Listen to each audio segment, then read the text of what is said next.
এই 5 থেকে 6 মিনিট ইনশাআল্লাহ আমরা একটু ধৈর্য সহকারে কিছু কথা শুনবো, এরপরে আমরা দোয়ায় চলে যাব ইনশাআল্লাহ।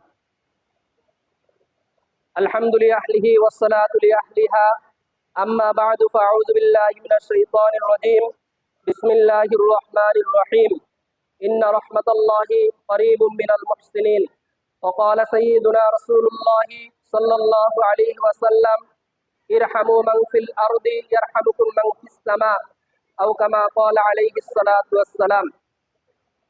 ভুইয়া গাজীবাড়ি কল্যাণ ফাউন্ডেশন কর্তৃক আয়োজিত পবিত্র মাহে রমজানের আজকে প্রথম শুক্রবার জুমার দিনে ইফতার মাহফিলে আল্লাহ তাআলা আমাদেরকে সমবেত হওয়ার তৌফিক দান করছেন। এজন্য আমরা সকলে অন্তরের অন্তঃস্থল থেকে সুউচ্চ আওয়াজে কালিমাতুশ শুকর আদায় করি আলহামদুলিল্লাহ। পবিত্র মাহে রমজান তাকওয়ার মাস, পবিত্র মাহে রমজান আমাদের গুনাহ সমূহ মাফ করিয়ে নেওয়ার মাস, পবিত্র মাহে রমজান আমাদেরকে আল্লাহ তাআলার নিকটবর্তী হওয়ার মাস, পবিত্র মাহে রমজান আল্লাহ তাআলার সাথে আমাদের সম্পর্ক গাঢ় করার মাস। এই পবিত্র মাহে রমজানে আল্লাহ তাআলা বিশেষ ভাবে রহমত নাজিল করেন, আল্লাহ তাআলা মাগফিরাতের ফয়সালা করেন। আল্লাহ তাআলা এই পবিত্র মাহে রমজানে ব্যাপকভাবে বান্দাদেরকে ক্ষমা করে দেন। যদিও পবিত্র মাহে রমজানের প্রত্যেক দিনে রহমত নাজিল হয়, প্রত্যেক দিনে মাগফিরাত হয়, প্রত্যেক দিনে কবরে আযাব থেকে আল্লাহ পাক মুক্তির ফয়সালা করেন। এরপরও এক হাদিসে আসছে আউয়ালুহু রহমাতুন, পবিত্র মাহে রমজানের প্রথম দশকে আল্লাহ তাআলা বিশেষ করে রহমত নাজিল করেন।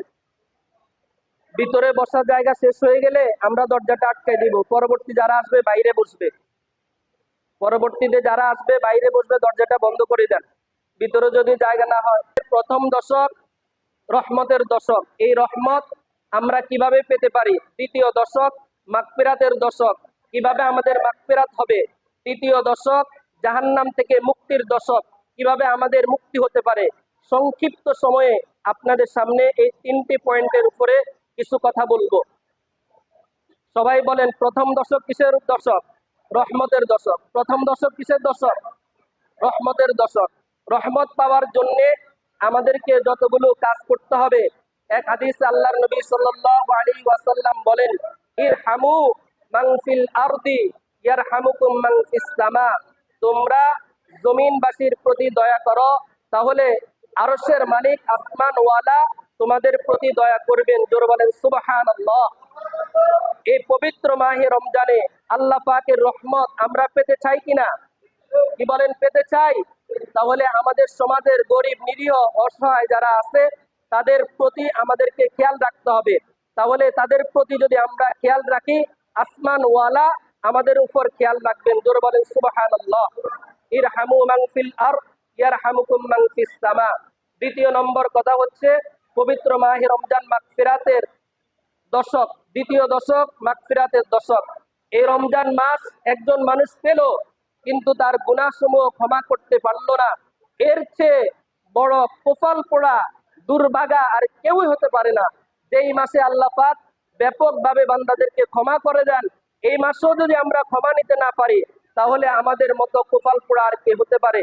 এক হাদিসে আসছে জিবরিল আলাইহিস সালাতু ওয়াস সালাম বদদুয়া করছেন, বাউদা মান আদরাকা রমাদান ফালাম ইউগফার লা, ওই ব্যক্তি ধ্বংস হোক, ওই ব্যক্তি ধ্বংস হোক যেই ব্যক্তি পবিত্র মাহে রমজান পেল কিন্তু গুনাহগুলো মাফ করে নিতে পারল না।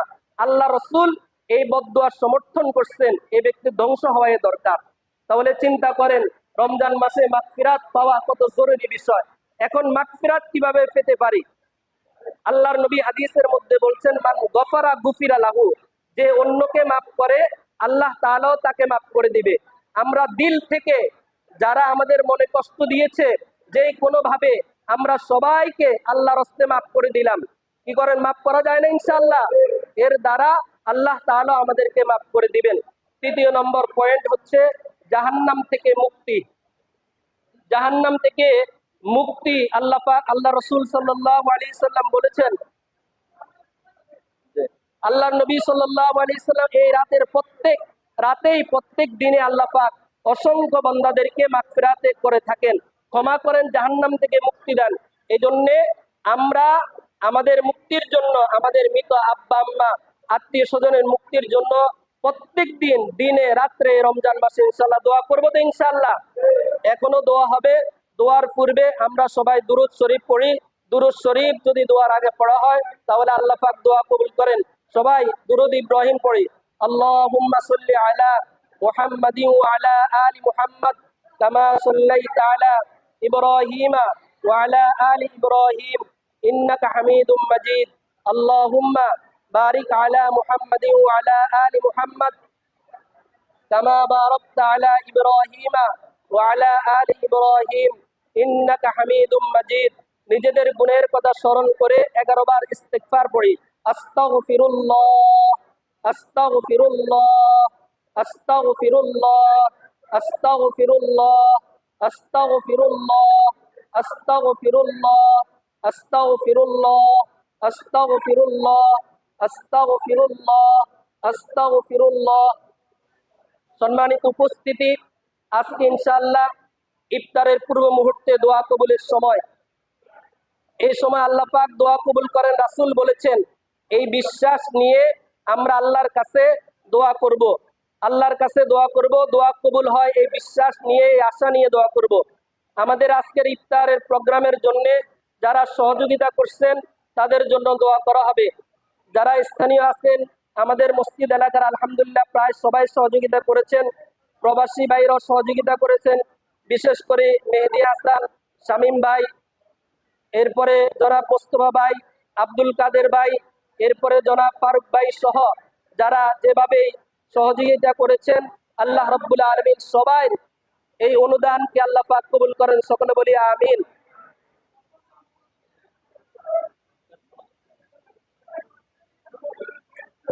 আলহামদুলিল্লাহি রাব্বিল আলামিন والصلاة والسلام على رسوله الكريم ربنا ظلمنا أنفسنا وإن لم تغفر لنا وترحمنا لنكونن من الخاسرين ربنا هب لنا من أزواجنا وذرياتنا قرة أعين واجعلنا للمتقين إماما اللهم أعني على ذكرك وشكرك وحسن عبادتك لا إله إلا أنت سبحانك إني كنت من الظالمين اللهم اغفر لنا ولوالدينا ولأستاذنا ولشيخنا ولمشائخنا ولأحبابنا ولأزواجنا ولذريتنا ولمن له حق علينا ولجميع المؤمنين والمؤمنات والمسلمين والمسلمات الأحياء منهم والأموات إنك مجيب الدعوات ربنا لا تؤاخذنا إن نسينا أو أخطأنا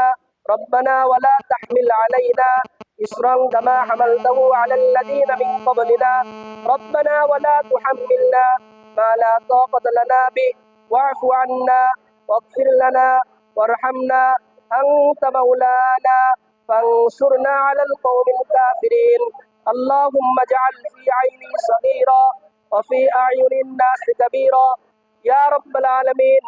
مولاي كريم পবিত্র মাহে রমজানের পবিত্র দিন